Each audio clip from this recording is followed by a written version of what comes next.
Good evening. Thank you for joining us for Political Talk on another PolitiPod Live. I'm Matt Nisanoff, and I'm usually joined by Tom Bickle, but he has the night off.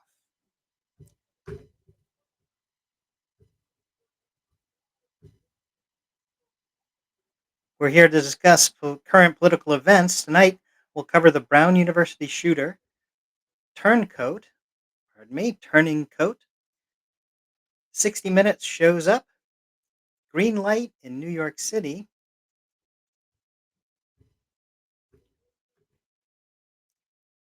and if we have time, a Trump dump.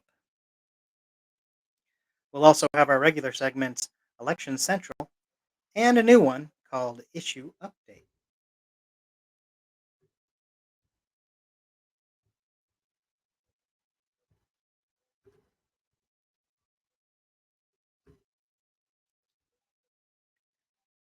Starting off with the Brown University shooter. The Brown University shooter was found having committed suicide in a storage space up in New Hampshire. Law enforcement held an extended press conference with each agency, including the Providence Police, Rhode Island State Police, the FBI, the ATF, the Rhode Island Prosecutor's Office, and others, each taking turns detailing how professional and prepared and how expertly their agents worked together. The tip on how to find the body was from a post on Reddit. He's identified as Claudio Valentin, 48, former Brown student and a Portuguese national. He's also been tied to the murder of an MIT professor in his home in Brooklyn, Massachusetts, days after the killings at Brown.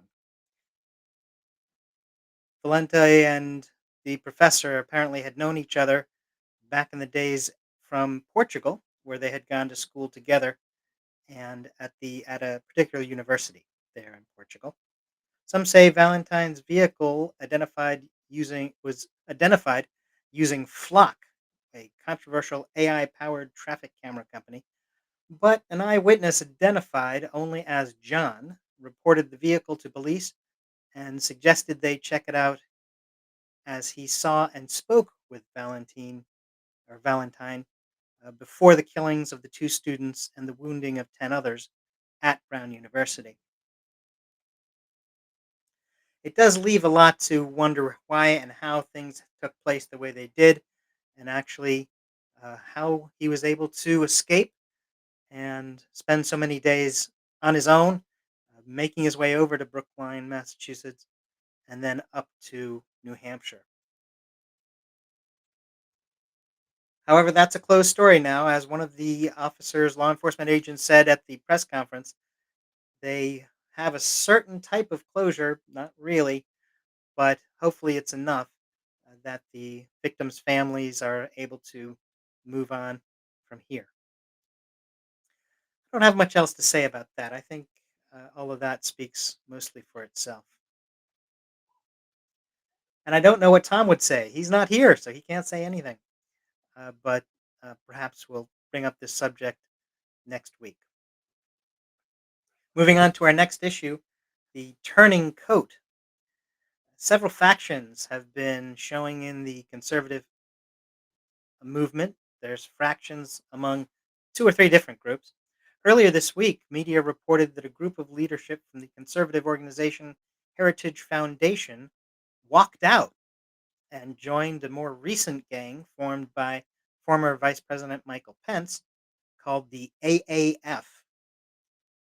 This move said to have brought together some of them who are defending Tucker Carlson's interview of a racist social media influencer. No need to name him here. An official who stayed with Heritage said those who had gone had cleared the way for a stronger, more focused team. If so, apparently Heritage Foundation did not find a way to do that on their own. The same fight over anti-Semitism and how that relates to the conservative movement now had a strong influence on the recent Turning Point festivities. There's the anti Semitism from the conservatives and the anti Semitism of the alt right, and they seem to have clashed at the event.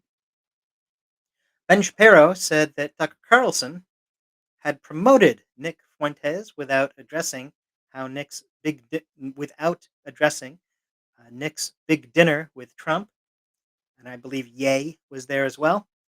Shapiro also called out Candace Owens for spreading conspiracy theories without addressing how, if that was perhaps because she'd beaten him to the punch.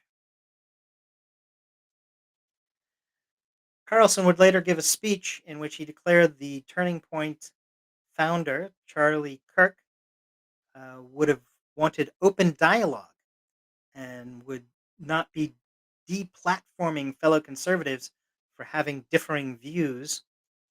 Though it's also true that Kirk specifically banned Fuentes in the past. Carlson went on to say that he's not anti Semitic because his religious faith, quote, in his religious faith, quote, it is immoral to hate people for how they were born, period, unquote. Then declared that white men are the real victims of racism, and all of his white, and all the while, the Epstein files are dismissed in an alleged attempt to make pedophiles overlooked again.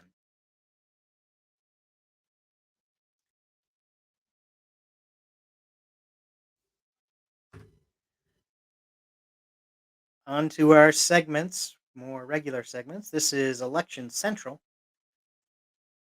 We talk more about elections, what's coming up, but also some news from the world of elections. Cynthia Loomis, who's one of the senators from Wyoming, has resigned. She said she didn't feel she had another 6 year term of office in the Senate in her, and confided how safe a confidentially, considering how safe a Republican seat that is. Does it really matter who it is? An argument could be made that it doesn't, with another retirement announcement that happened until there was another retirement announcement about a half hour later.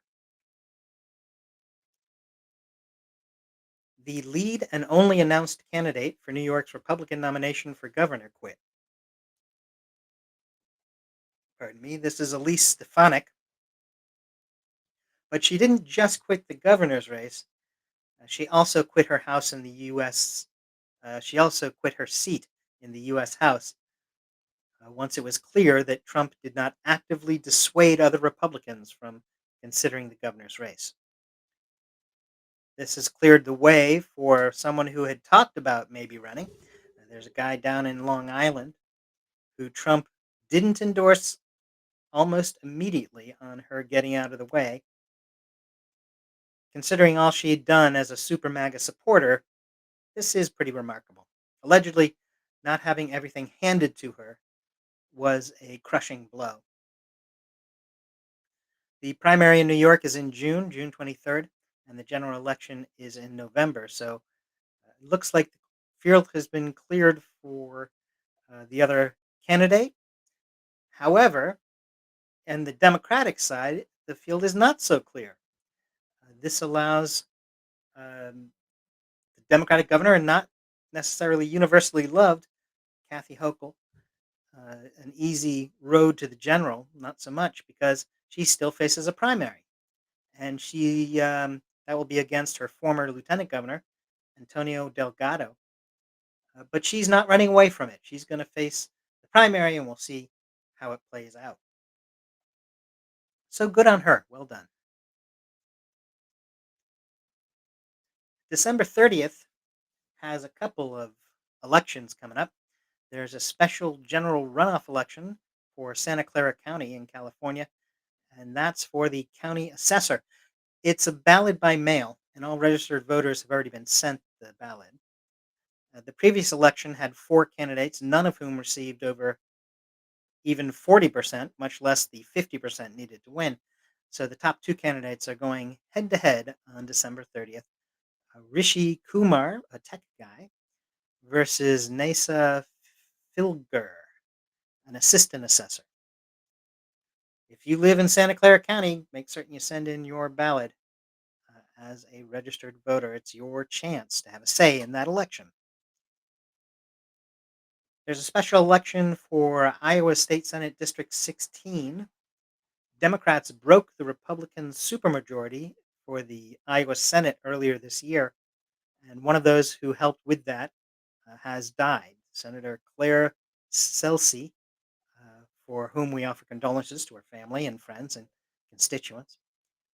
This seat will, once again, in this case, hold whether or not Republicans move on to regaining a supermajority or if Democrats continue with breaking that. The Republican is Lucas Lofton versus Democratic candidate Renee Hardman. South Carolina has some local elections, some local special elections.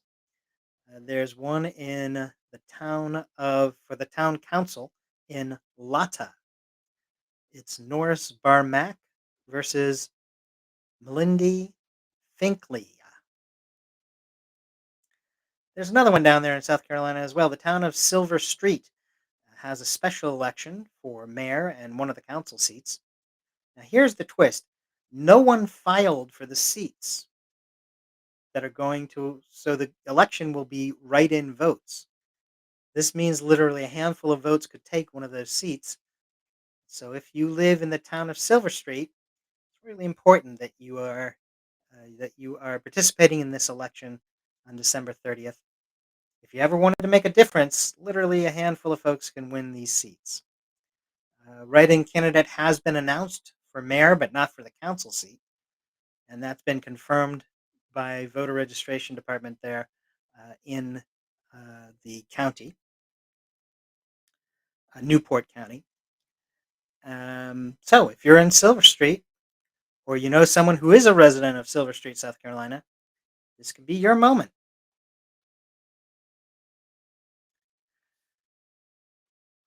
I'll also have a note on recall elections. Each state each state has different rules. For instance, Virginia says there has to be a particular charge against you, against an elected official, in order to have a recall election. In South Carolina, recall elections are not allowed at all, so you cannot recall an elected official once they're in office. While in Maine, you do not have to have any reason for a recall. Anything you say is fine as long as you have a certain number of signatures on a petition saying that you want to have a recall. In Freedom, Maine, there's a local office a local official who was accused of going around the process of using the town's materials, resources, and had his own street repaved at the expense of the town. And there were enough signatures on a petition for a recall, and of the 150 people who voted, 91 said no, and therefore Rene Ouellette retains his seat.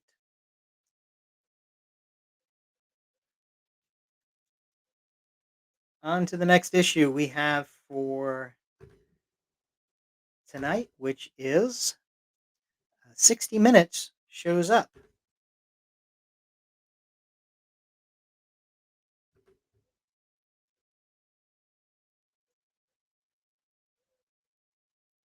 You may have heard about the 60 Minutes segment on how ICE has kidnapped and deported uh, people and how the article was removed from being aired. Well, a version of it, about 17 minutes long, has made its way to social media platforms. What we see here is a group of Venezuelans who went through that process come out to discuss what they saw, what happened to them, and it combines footage not only from the United States administration, but some from internet influencers. I'll mention how that happened in just a minute, that show the details of the inside.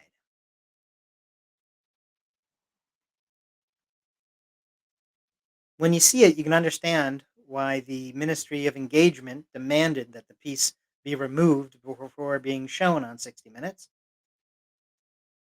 Why these people? Well, that's part of the evidence that was claimed to be held by ICE was that they were criminals. And it was determined in part because they had tattoos, not specific gang tattoos, just having tattoos. El Salvador took them after a payment of $4.7 million from the US and put these folks in a maximum security prison. Beatings were regular. Molesting the prisoners was a regular practice by the guards, and stress positions are used constantly as a form of control. The conditions horribly overcrowded. Sleeping areas have stacks without any sort of bedding. The lights are on 24 hours a day, and only dirty water is available. So you're literally drinking the water that was used to bathe in, and some from the toilets. And this helped make inmates sick, which easier to control people who are sick.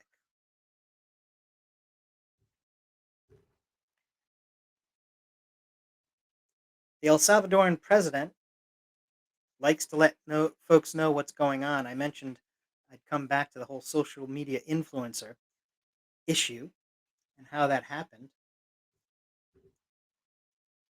He likes to have people see that he's being tough. And his way of doing that is to let social media influencers tour the facility. So these younger kids with cameras are walking around inside and have, in effect, provided evidence of what's happening inside. Now, a group of students in the US from California have taken those tapes, started mapping things out. They're also using satellite images and are reconstructing where things are and how things are put together in the inside of the facilities. So we have some idea of where the places are that we've been talking about or seeing and that they do exist. They're also tracking other documents for the records of what's happening. That might come in handy someday. When US cabinet members visit the prison for a PR conference, one of the cabinet members of the United States administration showed up at this prison in El Salvador and stood in front of one of the cages where prisoners were held.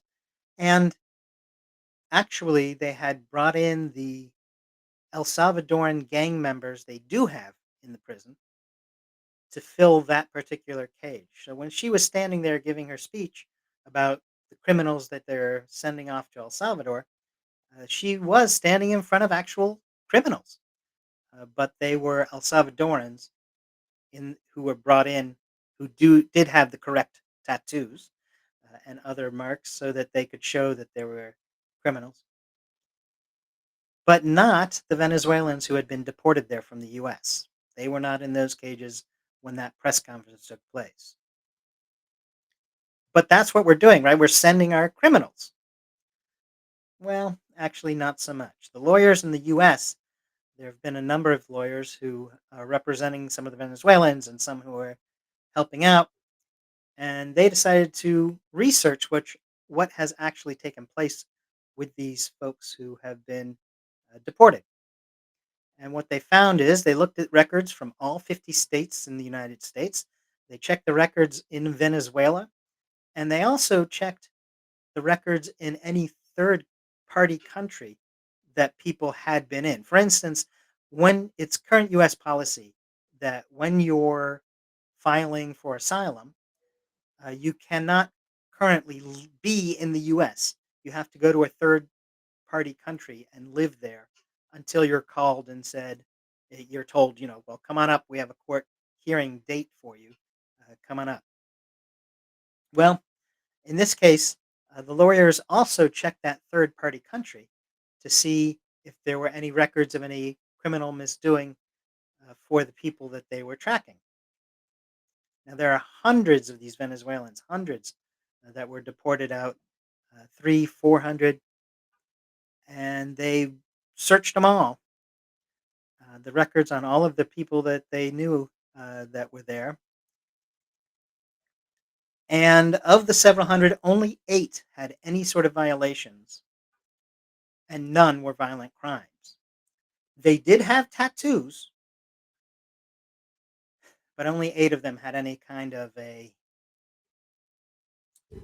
criminal misdoing in their records, and those were not violent crimes. So, who are we actually sending? Just simply guys who have tattoos. That's the crime.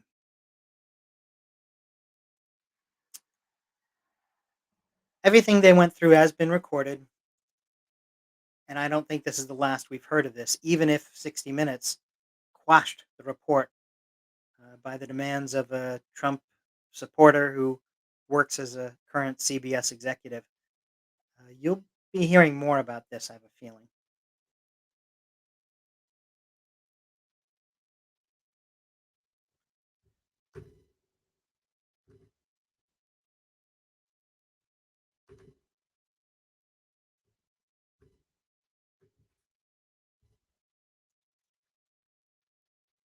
Ah, we now have an issue update. Now, that's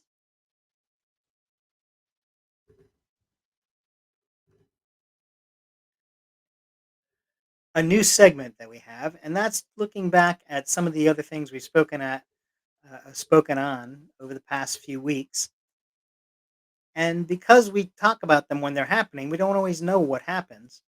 And so we're doing a little bit of an update to talk about how things have gone since then, since we first mentioned them. For instance, we've talked about ICE being in the streets and there being over 100,000 US citizens, although they're claiming that no US citizens are being arrested and potentially deported, that they are all foreigners who have criminal records. But looking over records, what we do know now is over 100,000 people who have been arrested and some cases deported are actually US citizens who have been kidnapped and deported. So, Illinois, with the latest um, infiltrations into Chicago, Illinois has established laws setting limits so the overreach into the courts, hospitals, and daycares are challenged, saying that that's not acceptable. The DOJ responded by filing a lawsuit against Governor Pritzker and the AG, the Attorney General. And just yesterday, the Supreme Court decided that law enforcement can be federalized, but troops, National Guard troops, cannot be deployed as there's no evidence of any kind of an actual rebellion. This decision may extend to the cases that have been brought up from Los Angeles and Portland and Washington, D.C. itself. So they might benefit from the ruling. We've mentioned recall elections even in this very episode earlier. Here's an update on another one of them. This is in York County, Nebraska. They had a recall on Leroy Ott. He was accused of telling a constituent of his that he supported solar projects and then apparently changed his mind before the actual vote on the issue related to solar power, and then refused to talk to her about why he changed his mind, although she says she repeatedly reached out to him. His counterclaim when the recall was filed was that he's just a good guy and he listens.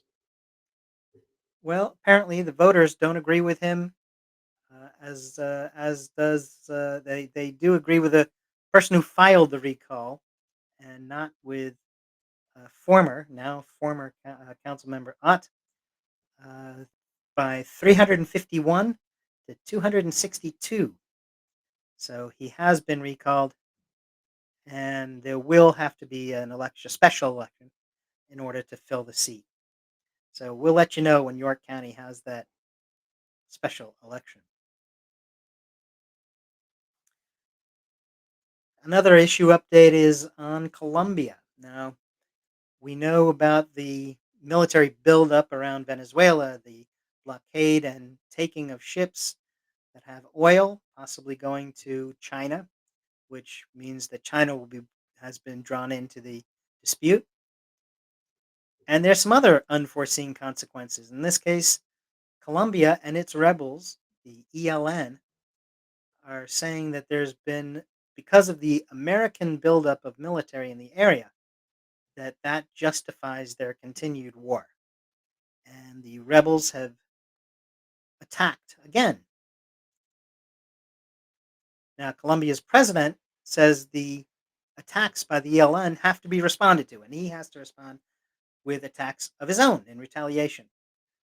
So instead of a grand peace that brings world peace to all corners of the globe, we have wound up sparking another war.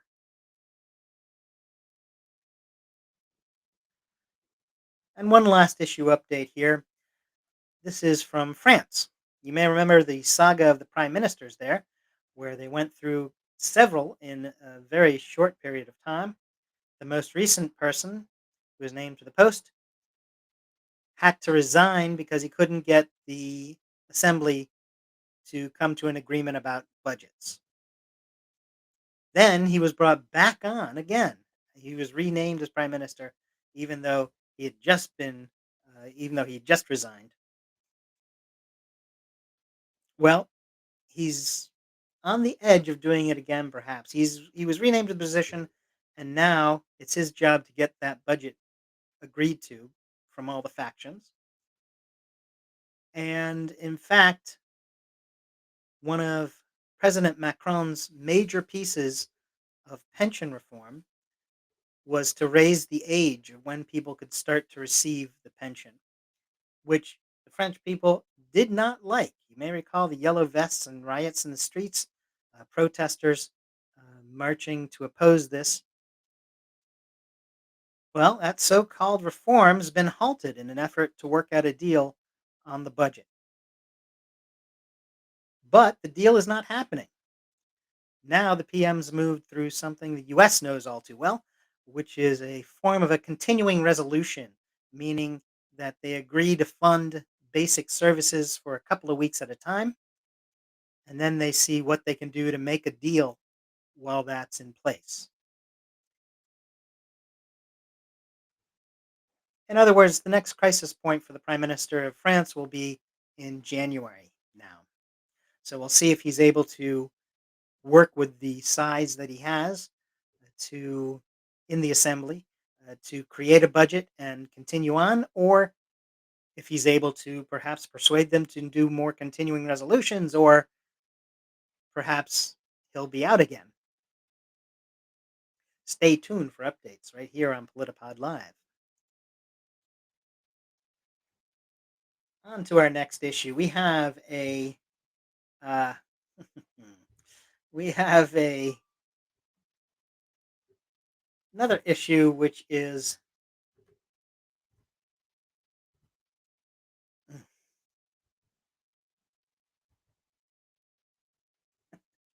pardon me for the difficulties with our technical doings tonight. The next issue is actually what's called New York's green light law.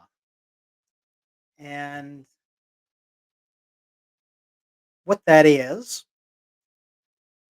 New York has decided that they will issue driver's license without verifying citizenship status. When the Trump administration heard about this, they decried that as being discrimination against the federal government. Now, I didn't see the actual filing, so I don't know how that's justified, but That was the claim. And this past week, a U.S. district judge found that they had failed to support that claim.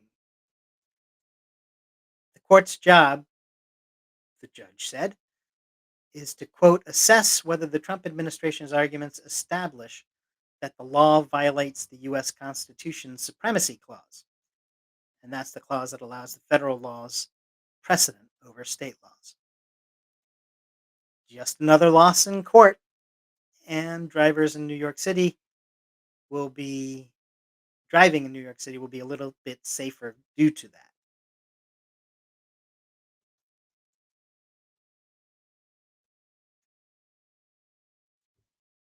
Now's the time for that. There you go. Time for we have enough time to get into the Trump dump this episode and talk about some things that have been going on related to the fella on your screen there.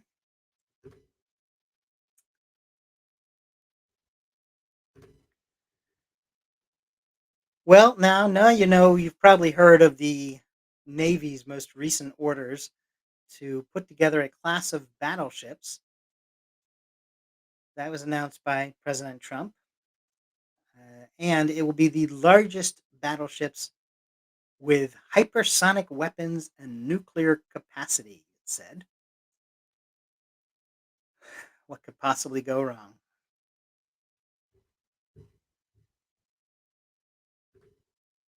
Now, you've heard about the release of the Epstein documents. We'll get to a little bit more on that. But for right now, the point is that um,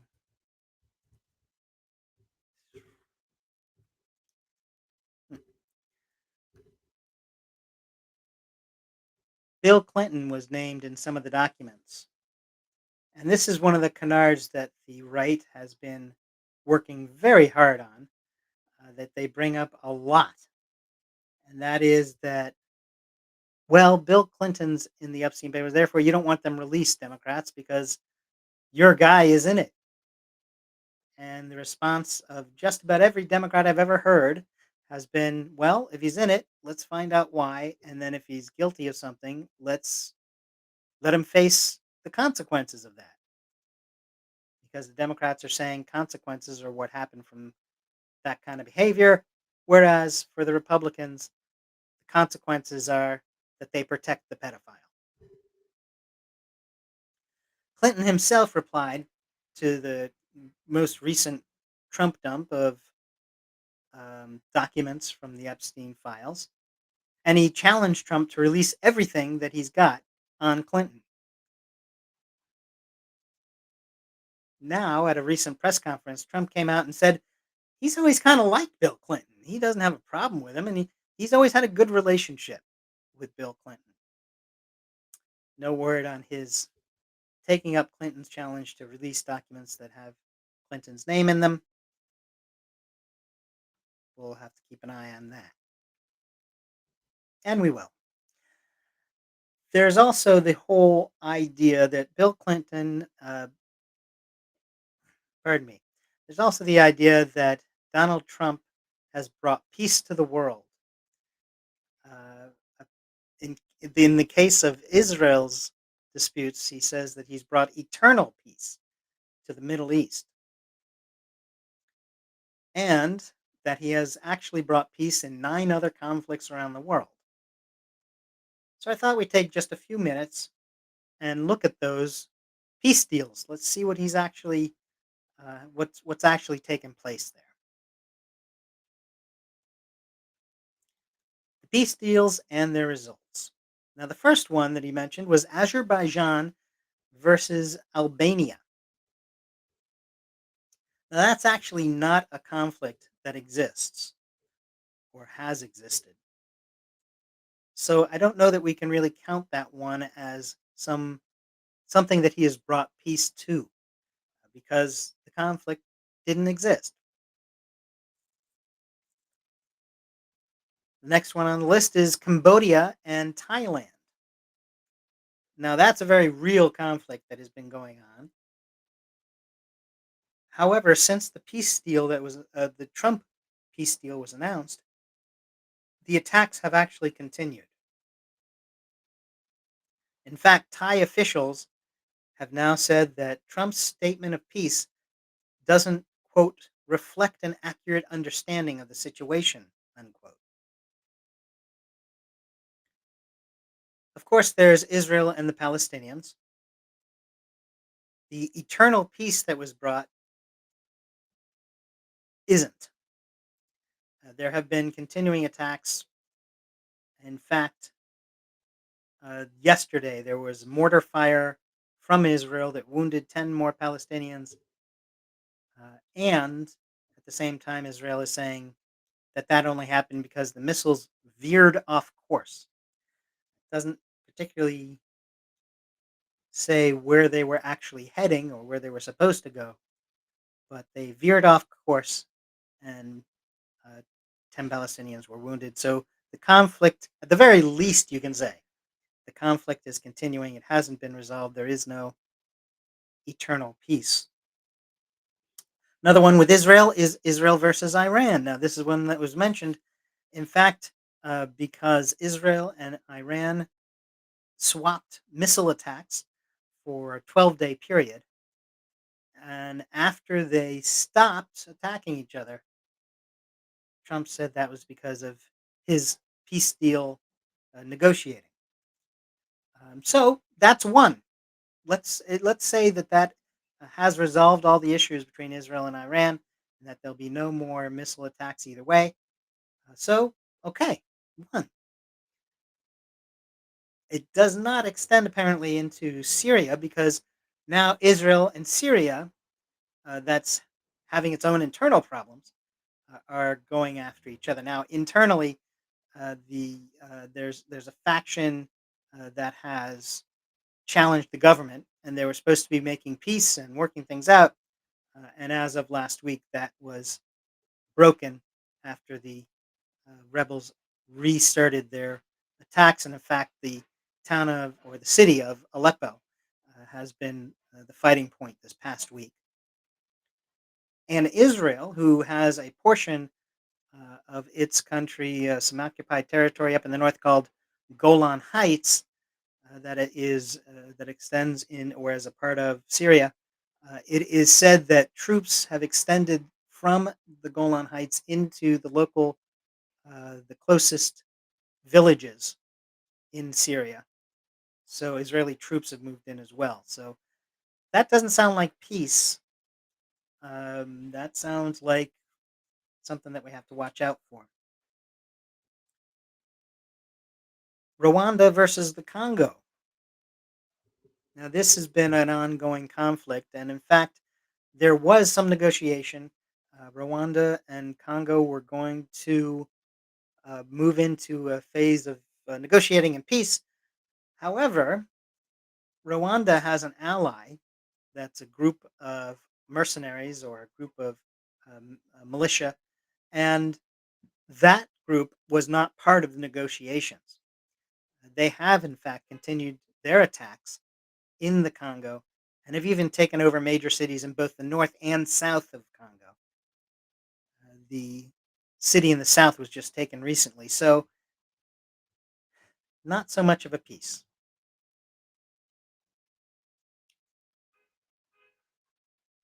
Back to the Middle East, there's the conflict between Egypt and Ethiopia. Now, there's a dam in the Nile, and this is the cause of the conflict. They're both arguing for it, control of it. And that has not been resolved, so that conflict continues. And there's India and Pakistan. Pakistan. Now, the Pakistans famously have given credit to Donald Trump for resolving the conflict, and in fact, even suggested that he should receive the Nobel Peace Prize for his actions in bringing a peace between India and Pakistan. India, however, did not agree that that was the case. And in fact, Trump has retaliated against them by raising their tariffs because They didn't acknowledge or say that Trump had brought peace to the conflict. Now, the Nobel Peace Prize did go to someone else. However, the FIFA, the football association that is run in the UK, did have some matches in the US and did bring along a FIFA Peace Prize that was awarded to Donald Trump. I believe it was inspired by this conflict between India and Pakistan. So it wasn't the Nobel Peace Prize, but it was a peace prize. And so perhaps you can say between that and whatever the truth is from the earlier example of a conflict he has resolved, I'm going to say that's 1.5 out of 9. There's also Serbia and Kosovo. Now, there hasn't been violence there since the 1990s. However, Kosovo and its leadership has said that Trump had prevented plans that Serbia had to attack. So, a preemptive peace that cannot really be confirmed, but can certainly be spoken of. And that's what has happened with the representatives from Kosovo saying that that's certainly a thing that he worked out, that Trump has worked out. So I don't know what to say about that one. Perhaps that is makes it 2.5, allegedly.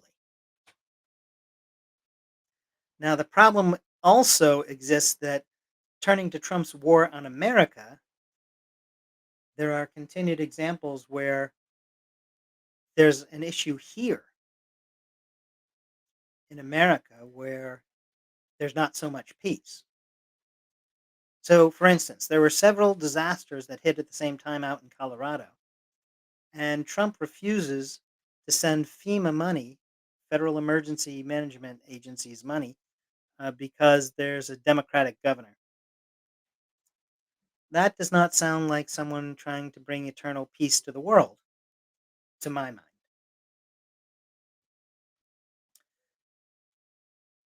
And speaking of the world, Trump has also recalled over 30 career ambassadors or foreign service members. These are the folks who actually make things happen as far as negotiating and as far as diplomacy, and he's simply been recalling them.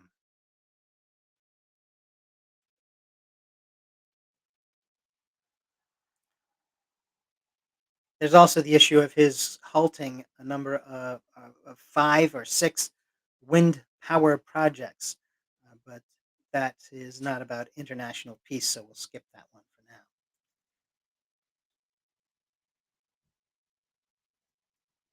Perhaps the bigger issue, and one that we've all known about and we've been talking about repeatedly, has been the Epstein files.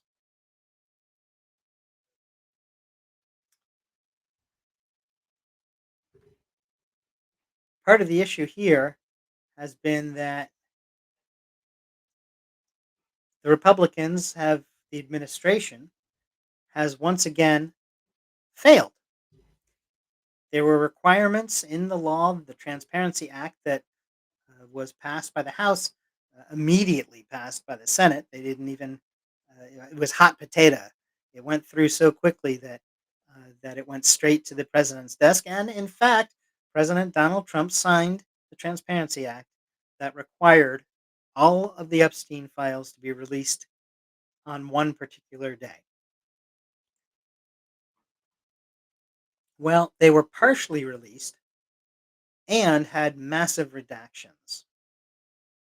Hundreds of pages were redacted, blanked out. Here's a picture of a couple of those pages and the sort of thing that's being redacted. Now, the redaction is supposed to be due to protecting victims and their names and how they can be identified.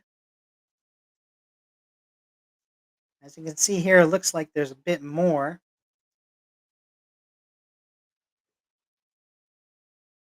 but this is how they've agreed to follow the Transparency Act.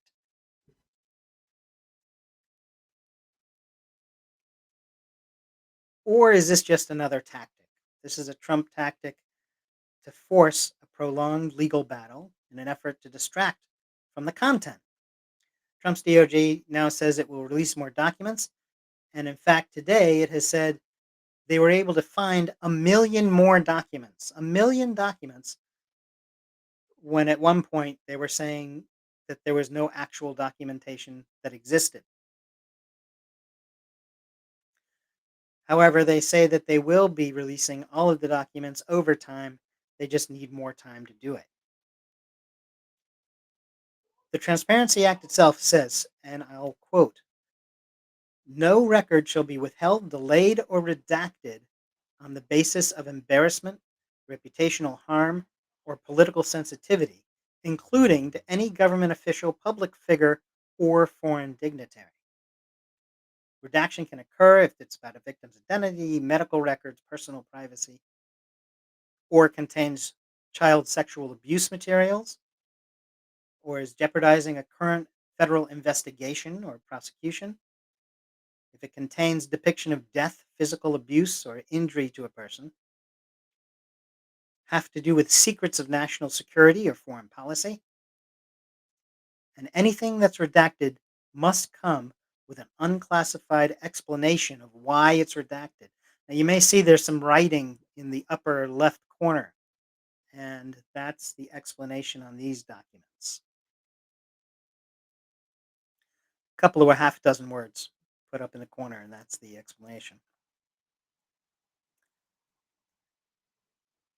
In another related released document, pedophile Epstein and convicted sex offender and former gymnastics doctor Larry Nassar mention Epstein mentions our president, and this is a quote: "Our president Trump, our president shares our love for young nubile girls." Unquote.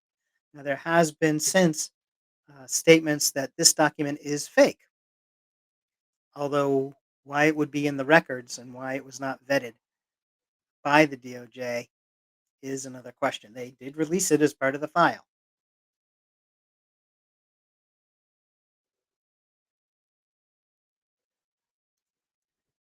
Representative Ro Khanna, a California Democrat, and Representative Thomas Massie, a Kentucky Republican, both congressmen behind the transparency law, have drafted articles of impeachment for Attorney General Bondi in response to the delayed and non release of documents in the files. We'll see where that goes.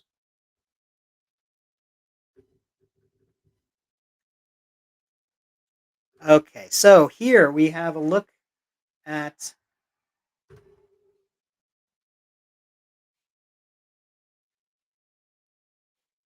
what's come up with the Epstein count up since its days of the unredacted list not being released, and since everything that's been released so far has been so heavily redacted, I'm afraid we're going to have to continue the count up. Today, that would be 3,844 days since the unredacted Epstein list has not been released. Thanks for joining us for PolitiPod Live for political talk. You're welcome to join us every Wednesday at 6 p.m. Pacific, 9 p.m. Eastern, right here on PolitiPod Live. If you want political laughs, you can join us and a half dozen of our friends for our monthly political comedy podcast, PolitiPod. You'll find that at soundcloud.com/politipod. This is usually Tom Bickle, and I'm Matt Nisanoff saying good night.